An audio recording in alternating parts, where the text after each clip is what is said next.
Wiglaf joins Beowulf, who again attacks the dragon single-handed, but the remnant of his sword shatters, and the monster wounds him in the neck. Wiglaf then strikes the dragon, and he and Beowulf together finally succeed in killing the beast. Their triumph is short-lived, however, because Beowulf's wound proves to be mortal. The death of Beowulf. Then Wexton's son went in, as quickly as he could, did as the dying Beowulf asked, entered the inner darkness of the tower, went with his mail shirt and his sword.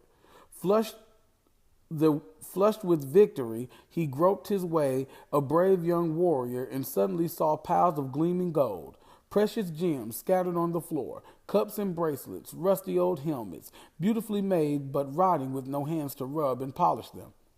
They lay where the dragon left them. It had flown in the darkness once before fighting its final battle.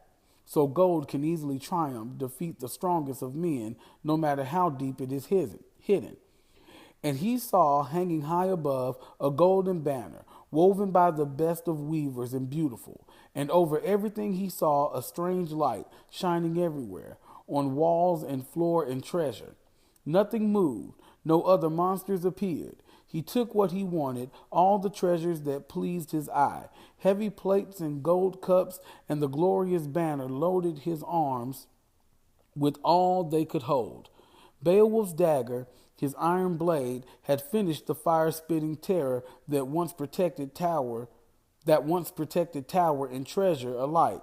The bearded lord of the Geats had ended those flying, burning raids forever. Then Wiglaf went back, anxious to return while Beowulf was alive, to bring him treasure they'd won together. He ran, hoping his wounded king, weak and dying, had not left the world too soon. Then he brought their treasure to Beowulf, and found his famous king bloody, gasping for breath. But Wiglaf sprinkled water over his lord until the words deep in his breast broke through and were heard. Beholding the treasure, he spoke haughtily. For this gold, these jewels, I thank our Father in heaven, ruler of the earth, for all of this, that his grace has given me, allowed me to bring to my people while breath still came to my lips. I sold my life for this treasure, and I sold it well. Take what I leave, Wiglaf, lead my people, help them, my time is gone. Have the brave Geats build me a tomb. When the funeral flames have burned me and built it here at the water's edge high on this bit of land, so sailors can see this tower and remember my name and call it Beowulf's Tower, and boats in the darkness and mist crossing the sea will know it. Then that brave king gave the golden necklace from around his throat to Wiglaf, gave him his gold-covered helmet and his rings and his mail shirt, and ordered him to use them well. You're the last of all our far-flung family. Fate has swept our race away, taken warriors in their strength, and led them to the death that was waiting. And now I follow them. The old man's mouth was silent, spoke no more. He had said as much as it could. He would sleep in the fire soon. His soul left his flesh, flew to glory.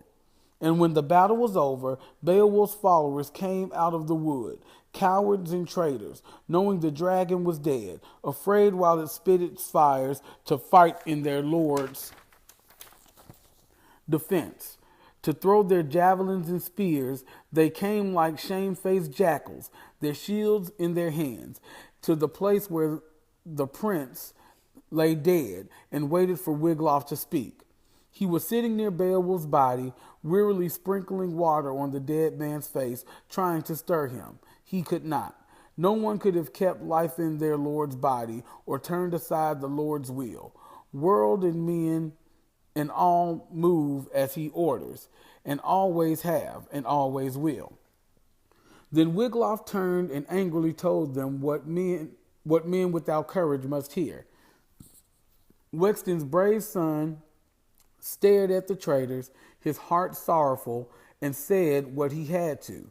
I say what anyone who speaks the truth must say. Too few of his warriors remembered to come when our Lord faced death alone. And now the giving of swords, of golden rings, and rich estates is over, ended for you and everyone who shares your blood. When the brave Geats hear how you bolted and ran, none of your race will have anything left but their lives, and death would be better for them all, and for you, than the kind of life you can lead, branded with disgrace. Then the warriors rose, walked slowly down from the cliff, stared at those wonderful sights, stood sweeping as they saw Beowulf dead in the sand, their bold ring giver resting in his last bed. He'd reached the end of his days, their mighty war king, the great lord of the Geats, gone to a glorious death.